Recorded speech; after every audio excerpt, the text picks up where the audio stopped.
الطلاق البريطاني مع الاتحاد الأوروبي بدا كأنه انتصار لليمين المتطرف في فرنسا، وبدا بمثابة هدية جميلة لم يكن ينتظرها لإحياء مشروعه القديم الجديد، وهو إجراء استفتاء للمطالبة بخروج فرنسا من الاتحاد الأوروبي. فحتى قبل إعلان النتيجة الرسمية للاستفتاء البريطاني سارع الحزب إلى اختراع شعار يتناسب وموقفه من الاتحاد الأوروبي. بالنسبة إلى زعيمة الحزب، يحقق خروج بريطانيا من الاتحاد ما كان مستحيلا في فرنسا.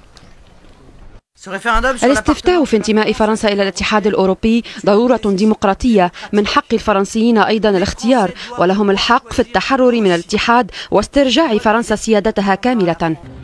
اليمين المتطرف الذي كان قد أرسل أكبر عدد من النواب إلى البرلمان الأوروبي في الانتخابات الماضية يريد إخراج فرنسا من الاتحاد الأوروبي، على اعتبار أنه في نظره سبب جميع مشاكل فرنسا وأزماتها، ولأنه كما يرى مشروع فاشل.